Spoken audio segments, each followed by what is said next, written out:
Olá, começa agora mais um programa Nossa Saúde, cheinho de informações para você. Hoje vamos mostrar como os hospitais filantrópicos de Santa Catarina, responsáveis por 70% dos atendimentos pelo Sistema Único de Saúde, estão enfrentando a pandemia do novo coronavírus. Há leitos, equipamentos, profissionais suficientes para atender a demanda? Qual exatamente é a realidade hoje nas unidades hospitalares? Vamos mostrar ainda projetos que foram aprovados pelos deputados catarinenses e que beneficiam os hospitais filantrópicos do estado. Você é nosso convidado, fique com a gente.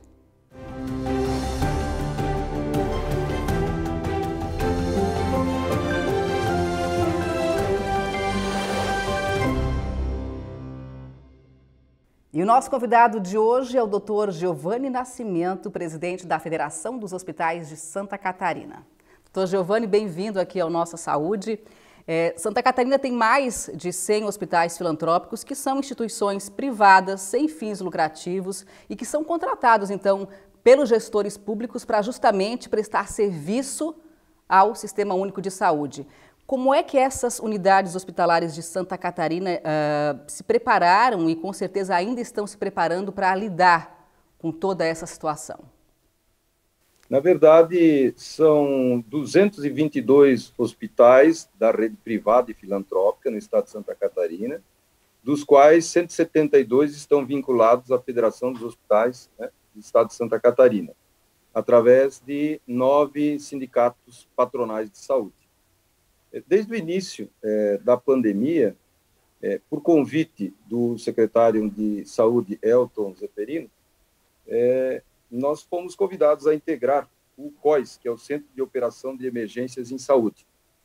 Qual o objetivo de nós estarmos participando com cadeira ativa lá no COIS? É de viabilizar o contato entre os hospitais da rede filantrópica e o governo do estado de Santa Catarina nas informações que se entendem ser necessárias e repassadas de uma forma mais célere pela rede filantrópica ao governo do estado, para que esse, então, possa agir e tomar as providências que julgue necessária.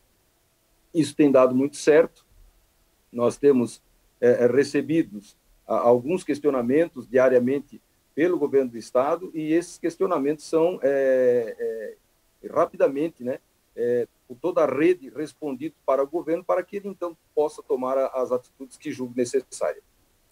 Só para a gente entender um pouco melhor, os hospitais precisaram se adaptar? Houve mudanças nas estruturas? Como é que está isso?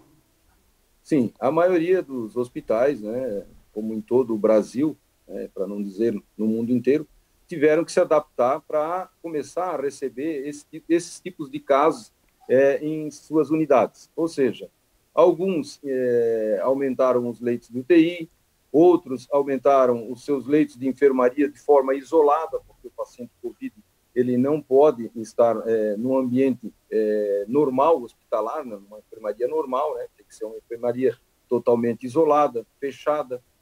Os nossos funcionários, a maioria deles estão ainda sendo devidamente treinados no uso dos EPIs especiais. Se trata de uma situação excepcional, Então, para a realização de um procedimento normal, no máximo que se precisaria seria, quem sabe, o uso de máscaras, luvas e deu.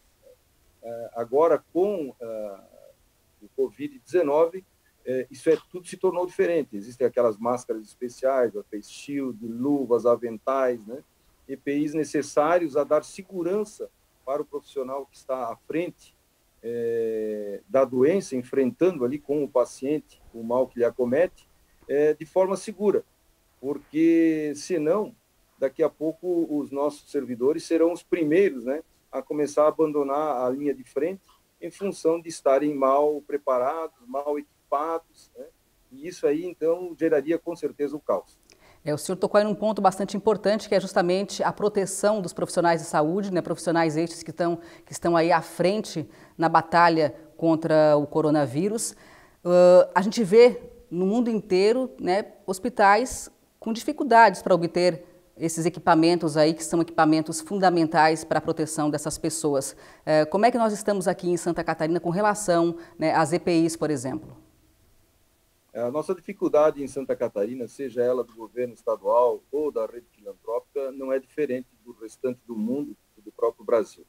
E uma das maiores dificuldades que a gente vem encontrando é que nós temos hoje os recursos financeiros para adquirir esses EPIs, mas não os encontramos no mercado. E quando os encontramos, estamos encontrando num preço extremamente abusivo, extremamente abusivo. Nós já determinamos, através da nossa Procuradoria Jurídica, na POESC, para que essa denunciasse esse tipo de abuso ao Ministério Público, para que esse também tome as providências necessárias, porque, infelizmente, em toda grande coisa ruim que possa acontecer com a população, sempre tem alguém, infelizmente, querendo levar vantagem.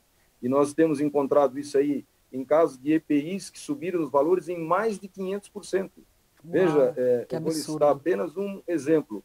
Máscaras faciais cirúrgicas que nós encontrávamos no mercado aí entre 80 e 90 centavos, R$1 no máximo, hoje estão pedindo R$3, R$3,50.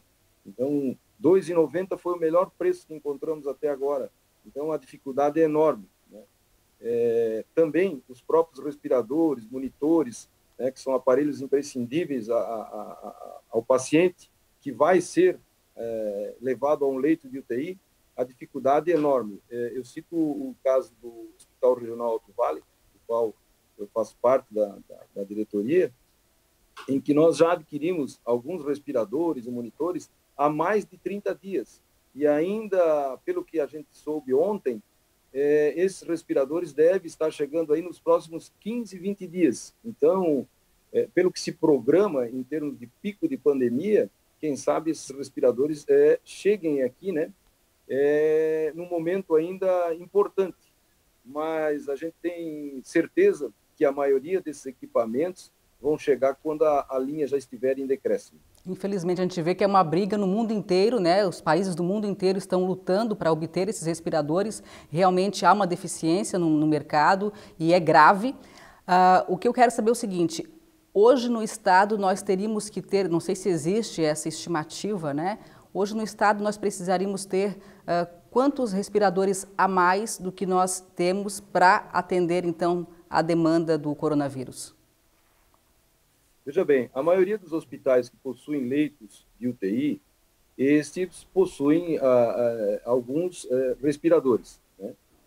Na maioria, cada leito de UTI instalado no hospital da rede filantrópica tem o seu respirador, tem o seu monitor. A gente está falando na ampliação desses leitos, né? E aí a falta é grande. Veja bem, se aqui em Rio do Sul, no Hospital Regional Alto Vale, que eu tomo como base, né, nós temos 20 leitos de UTI adulto instalados, né, o hospital está abrindo mais 20, né, e para esses 20, o que falta? Exatamente cerca de 10 respiradores e monitores para se instalar o restante dos 20 leitos. Então, a dificuldade é enorme em se encontrar.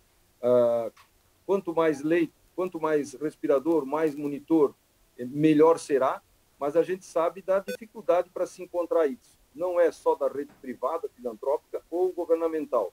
O mundo inteiro está atrás desses equipamentos. Nós aqui no Brasil somos bastante criativos, né? E tem surgido aí alguns respiradores improvisados, em que a própria Anvisa tem permitido o uso, né? Esses respiradores são respiradores que não são profissionais, né? São amadores, mas que para um momento de crise nos servem muito bem. E até estes mesmos a gente está encontrando dificuldade, não de encontrar, mas de que o fornecedor os fabrique de forma continuada para que a gente possa, no momento né, de crise, poder usá-los. Tem empresa em Santa Catarina produzindo ventiladores, é isso, né? Tem, existem, se não me engano, a WEG vai produzir 500 ventiladores, né, da marca Lightsum, e existem outros empreendedores aqui no estado que estão adaptando algumas situações em que se pode usar os aparelhos como respiradores também. Quem sabe não com a segurança de um aparelho profissional, né, aprovado e testado pela Anvisa, mas que, de uma forma ou de outra, com certeza irá fornecer um bem enorme, tanto para o paciente quanto para o profissional que está usando o aparelho. Doutor, o senhor poderia esclarecer para a gente, né, por que esses respiradores eles são tão importantes, tão fundamentais, né, nesse momento de pandemia da Covid-19? Primeiro porque, segundo os médicos, o paciente portador da Covid-19 evolui de uma forma muito rápida, né? Além do vírus ser altamente transmissível, a evolução dele também é muito rápida. E, com isso, né, é necessário se entubar esse paciente e promover a ventilação mecânica do mesmo para que ele não venha a óbito. Então, é questão de vida ou morte, né? Se tem o respirador, pode falecer também, mas diminui bastante a probabilidade desse paciente vir a perder a vida.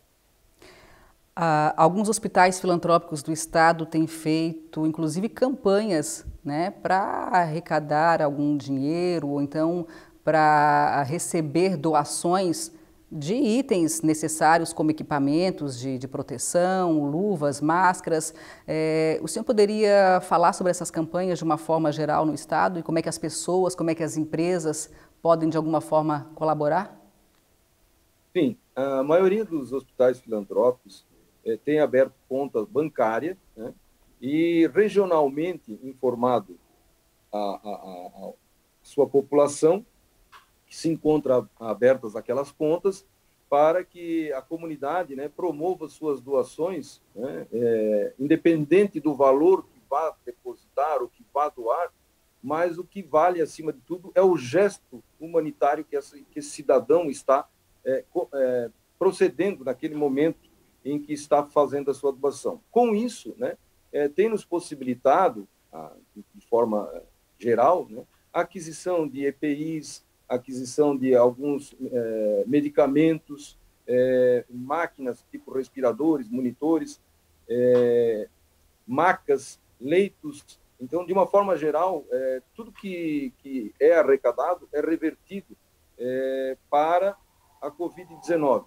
E é importante salientar que essas doações chegam num momento importante, porque todos nós sabemos da crise financeira que passa os hospitais, né? Sejam eles privados, filantrópicos e até mesmo os do governo, que têm encontrado, né, dificuldades em adquirir os materiais, os medicamentos, os insumos necessários para a sua manutenção. Então, todos esses valores são arrecadados, são revertidos para esse fim. E que, ao final, é claro que se vai comprar um respirador, um monitor, né, uma maca, uma cama, um equipamento para entubar o paciente, esse equipamento, essa maca, esse material não vai ser utilizado só aqui, agora, durante a crise. Ele vai ter um uso contínuo, né, depois que isso tudo passar. E isso é muito importante para a rede hospitalar, porque as mantém viva e, de uma forma geral, melhor equipada, com equipamentos novos, com equipamentos capazes, né, de dar uma segurança maior para pacientes futuros, e não de Covid, mas o paciente geral que precisa de uma UTI, alguém que tenha feito uma cirurgia cardíaca, alguém que passou por algum tipo de procedimento que necessite desse aparelho. Então, a pessoa ou a empresa que quiser ajudar, o ideal seria, então, via doação de dinheiro, ou as pessoas podem doar também luvas, máscaras, jalecos, eu não sei o que vocês exatamente estão precisando, mas o ideal seria dinheiro? Não, na verdade, o dinheiro é uma forma encontrada para aquela pessoa que tenha dificuldade de encontrar, né, algum EPI ou alguma coisa para ir lá fisicamente. Sim. E mandar para o hospital. O dinheiro seria uma forma de o hospital arrecadar esses recursos financeiros para que ele adquira, né? E a gente sabe que, em função de que os hospitais têm um grande poder de compra, né, mensalmente com seus fornecedores, às vezes esses preços são melhores. Mas, na maioria dos casos, nós temos recebido muita luva, muita máscara, muitos EPIs, né, da comunidade que nos doa. Principalmente agora, em que o uso de máscara, seja ela caseira ou não, é obrigatório praticamente em todo o território de Santa Catarina.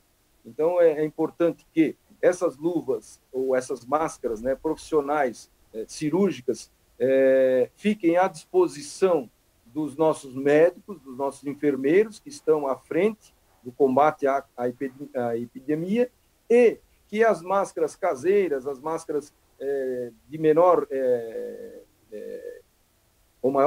contaminação, vamos dizer assim, sejam colocadas à disposição da população. Aqui, eu me refiro sempre ao Hospital Regional Alto Vale, aqui de Rio do Sul, porque é onde a gente está mais presente, nós recebemos inúmeras máscaras, né, da população, da comunidade.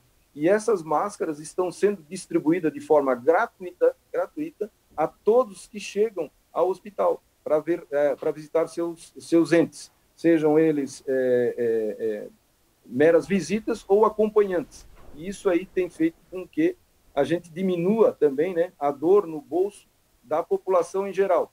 Penso que os próprios governos municipais, né, deveriam se preocupar com isso na aquisição ou na confecção desse tipo de máscara para ser distribuída a toda a população, porque evitaria em muito a contaminação de uma forma geral, coletiva, em cada município. Certamente. Toda doação, então, pelo que a gente vê aí, é super bem-vinda, né, doutor?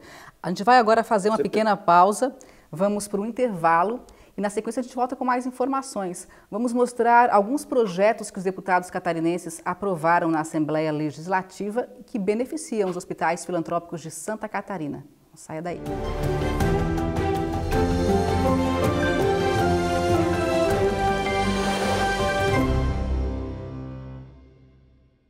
Estamos de volta com Nossa Saúde, que hoje fala sobre a situação dos hospitais filantrópicos nesse momento de coronavírus.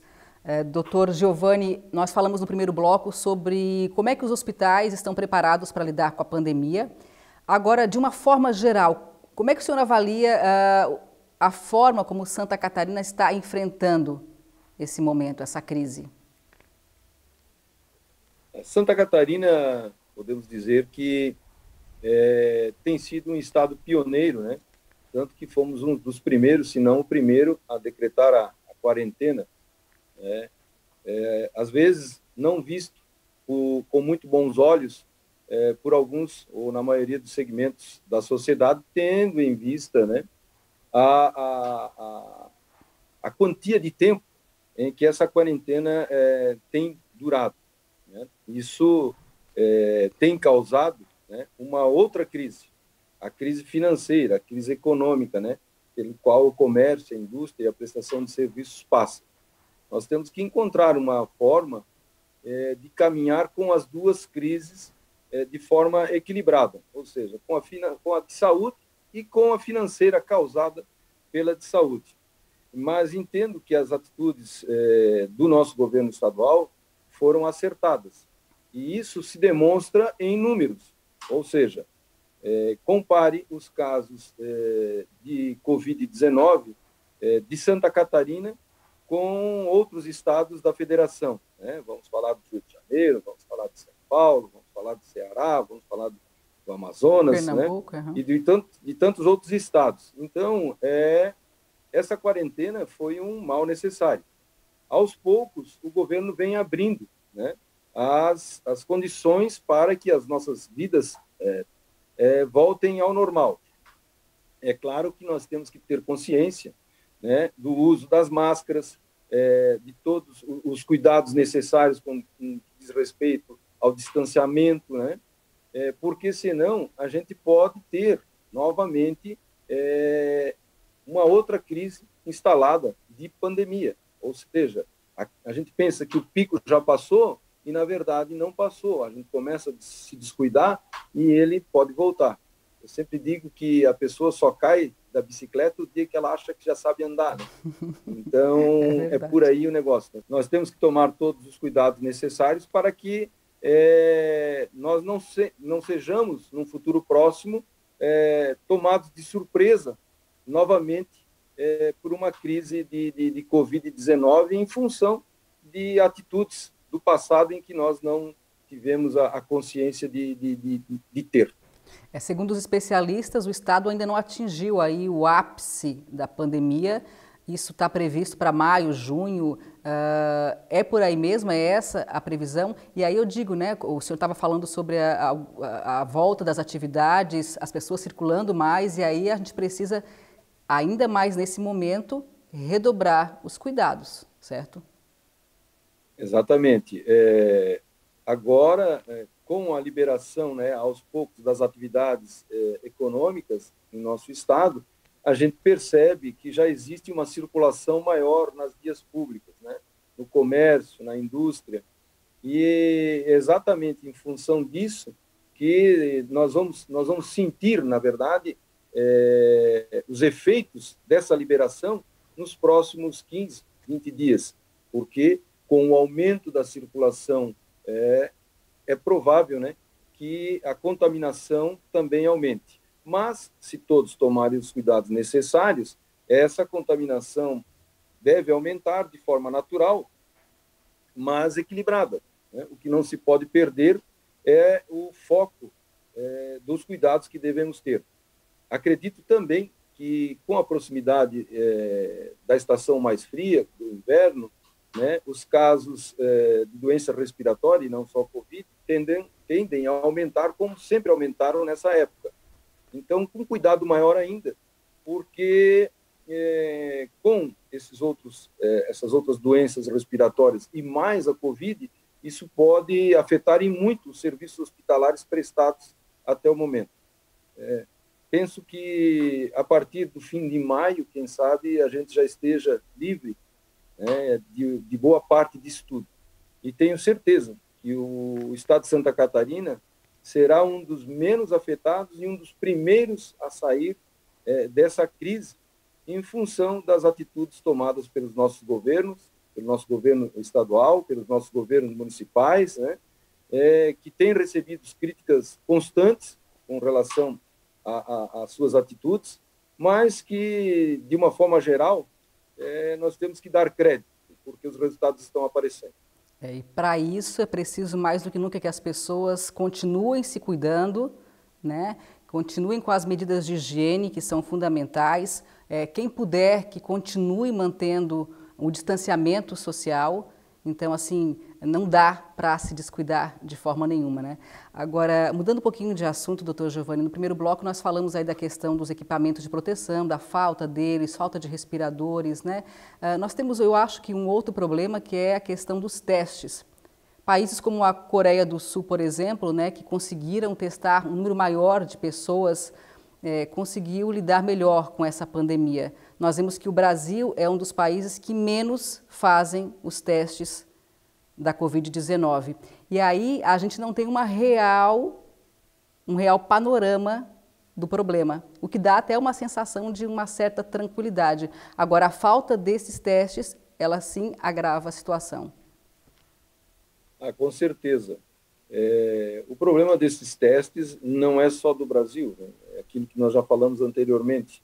É o mundo inteiro correndo atrás desse tipo de testagem, né? Fazendo tudo que é possível.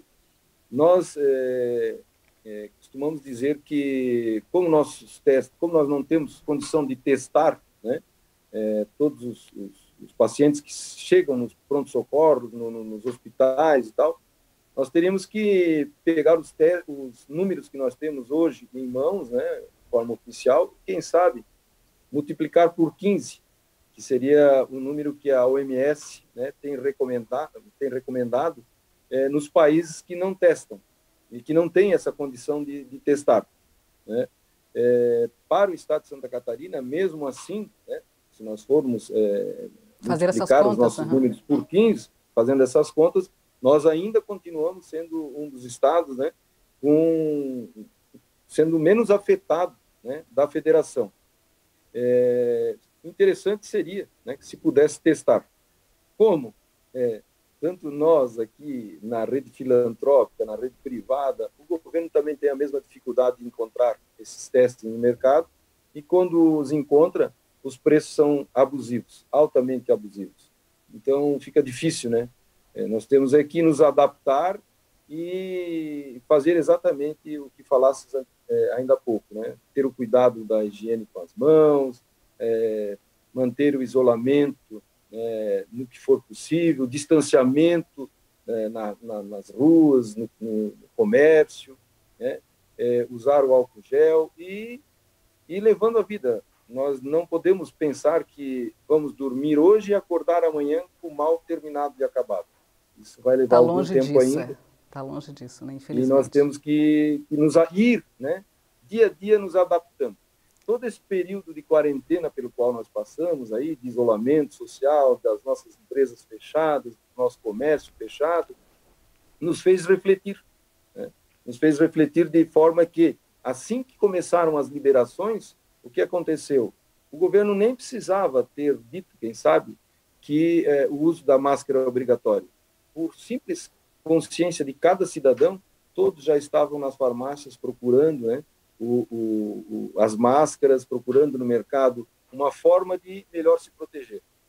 Infelizmente, nem todo mundo tem essa consciência, né? Exatamente.